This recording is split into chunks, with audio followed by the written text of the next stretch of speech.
Hey guys, what is up? Mist here with another video. Today I'm going to be showing you a video review of the H96 Max Colorful version 4K Android TV box.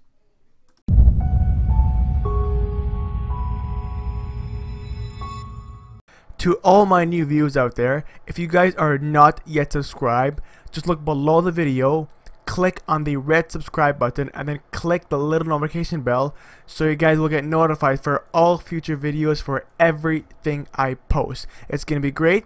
You're gonna be first to hear about all the new APKs, add-ons, and much more. This video is brought to you by Banggood.com for all your favorite Android TV boxes and accessories, and to buy one just like this, please visit the link in the description below.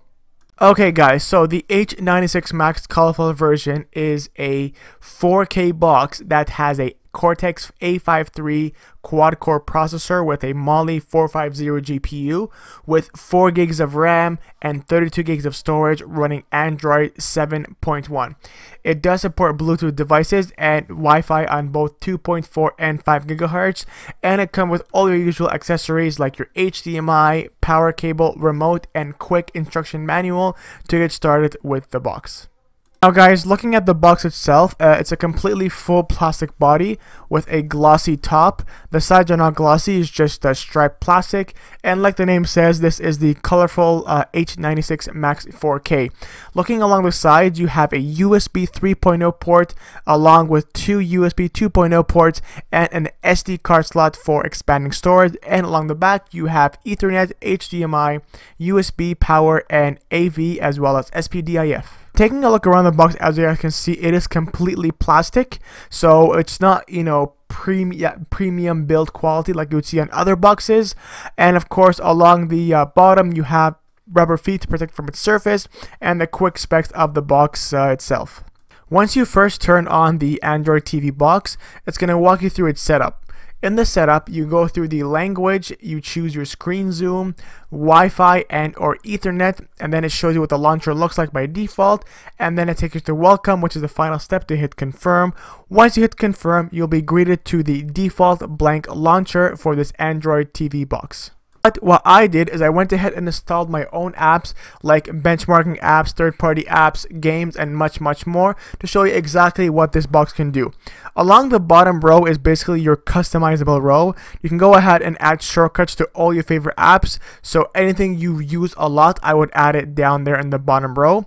If you go and quick look into the settings, you guys will see that this is running 7.1.2, confirming that this is the fully fledged Android 7.1.2, not some sort of fake knockoff Android version like those other cheap $30 or $40 boxes.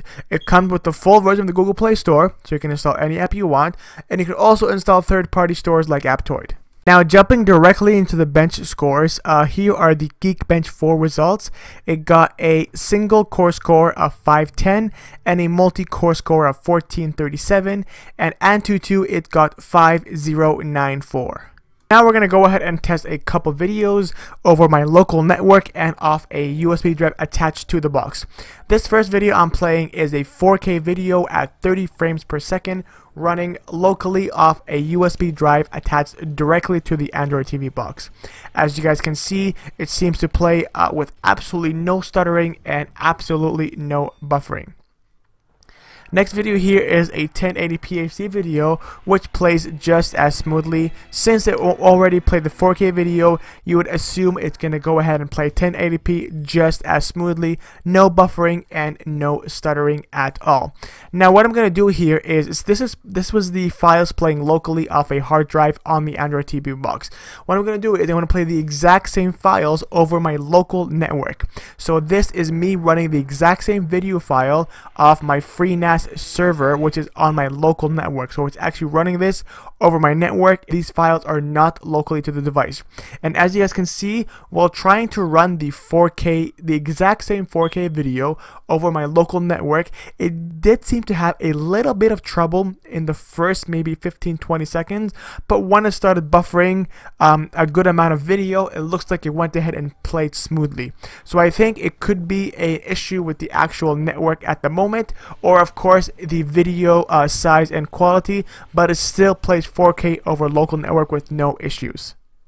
Now what we are going to do is we're going to go ahead and play a 4K video streaming over YouTube.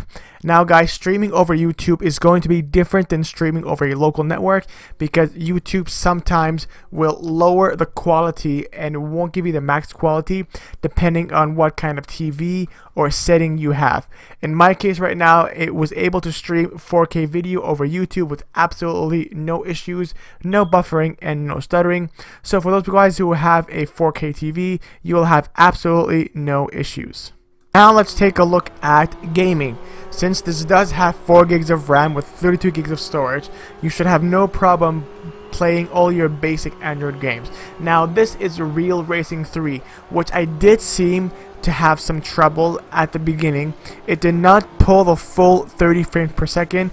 I think right now it's playing roughly about 27 or 28 frames per second. I can tell myself, but to a normal user, you should be able to play all your games with absolutely no issues and even run emulators as well.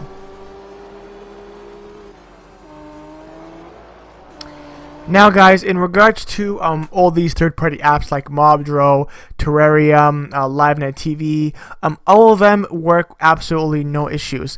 I went ahead and tried Mobdro and also tried some streaming websites online which provides you live TV over the web. I seem to have absolutely no trouble. So this box will go ahead and kill any APK that provides any sort of streaming whatsoever. So here I am. I'm going to go through here and show you that Terrarium works just as well.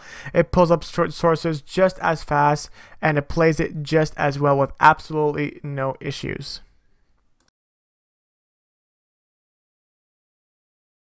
So as you can see, giving it a couple seconds for buffering, it will go ahead and start loading the movie right away. Even though if you want to go ahead and start somewhere right in the middle of the movie, give it a couple seconds like any Android TV box, and it should go ahead and pick up with absolutely no issues. Again, like I said before, it'll go ahead and kill any streaming app with no issues, no buffering, and no stuttering, since this is a pretty powerful 4K TV box with 4 gigs of RAM and 32 gigs of storage. Now last but not least, in regards to the network speed, I am running this test on a 150 megabits per second download, 15 megabits per second upload, and I was able to average out between 80 to 100 download and about 15 upload.